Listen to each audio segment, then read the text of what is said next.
Bonjour à tous et bienvenue sur ce nouveau numéro de votre émission pour nos amis les âmes du purgatoire qui nous permet d'en apprendre un peu plus sur le purgatoire et sur les réalités que vivent les âmes qui y sont. Aujourd'hui, nous parlerons de ce qui emmène au purgatoire. Il faut savoir qu'il y a deux chemins qui nous conduisent au purgatoire. Le chemin des péchés véniels et celui des péchés gras. Quand on parle de péché véniel, c'est un péché qui ne rompt pas l'alliance avec Dieu. C'est un péché qui est pardonnable et qui blesse la charité. Mais à la différence du péché mortel, le péché véniel ne supprime pas l'amitié et la grâce divine dont bénéficie la personne. Il réduit le rayonnement de la grâce. Ainsi, le fait d'accumuler les péchés véniels peut conduire à la rupture avec Dieu. Il est donc nécessaire de recourir autant que possible au sacrement de la réconciliation, c'est-à-dire la confession, lorsque nous en avons la possibilité, afin de nous réconcilier avec Dieu. Et il faut noter qu'après la confession, le pardon est accordé, certes, mais il reste la réparation du tort causé à Dieu, dont l'âme est purifiée au purgatoire, lorsque le pécheur, après sa confession, n'a pas su l'effacer par la pénitence, le jeûne, les prières et la charité en ce monde. Nous reviendrons demain sur ce qu'est le péché mortel.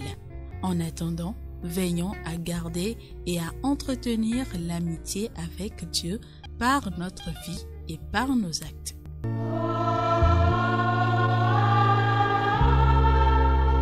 La Sainte Écriture nous dit que ceux qui secourent les pauvres seront délivrés par Dieu au jour mauvais.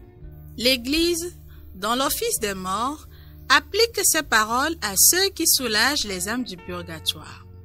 Voici un trait qui montre la reconnaissance des défunts envers ceux qui les aident. Guillaume Freysen, fameux libraire de Pologne, écrivait cette lettre au père Jacques de Montfort, jésuite. « Je vous écris pour vous faire part de la double et miraculeuse guérison de mon fils et de ma femme. Je lisais votre livre, touchant le zèle envers les âmes du purgatoire, lorsqu'on vint me dire qu'une maladie grave réduisait mon fils à l'agonie. Les médecins en désespéraient et déjà, on faisait les préparatifs des funérailles. La pensée me vint que je pourrais peut-être le sauver par un vœu en faveur des âmes du purgatoire. Dès le matin, je me rends à l'église et promets de distribuer gratuitement 100 exemplaires de votre livre qui apprend à soulager les défunts si mon enfant guérit. Je rentrai à la maison et trouvai mon enfant en meilleur état. Il demandait déjà de la nourriture, bien que depuis plusieurs jours, il ne pouvait pas même avaler une goutte d'eau. Le lendemain, il était parfaitement guéri. Pénétré de reconnaissance, je distribuai les 100 volumes promis. 3 semaines après, ma femme fut surprise d'un tremblement de tous ses membres. Bientôt, elle perdit la parole et on jugea qu'elle ne tarderait pas à mourir.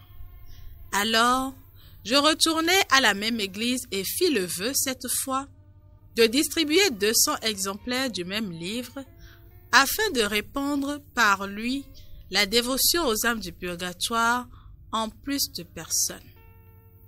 Après cet acte de piété, comme je retournais à la maison, je vis accourir au-devant de moi mon domestique. Il m'annonça que la malade était mieux, que le délire avait disparu et qu'elle parlait librement. Très peu de temps après, elle était si bien guérie qu'elle vint remercier le bon Dieu avec moi à l'église. Je distribuai aussitôt les livres que j'avais promis. Vous pouvez croire entièrement à ce récit que je signe devant Dieu. Aidez-moi, je vous prie, à remercier le Seigneur de cette double et grande faveur. Recourons donc à Dieu dans nos nécessités en promettant quelque chose d'utile aux âmes du purgatoire et nous serons sans doute secourus efficacement par ces saintes âmes. Donne-lui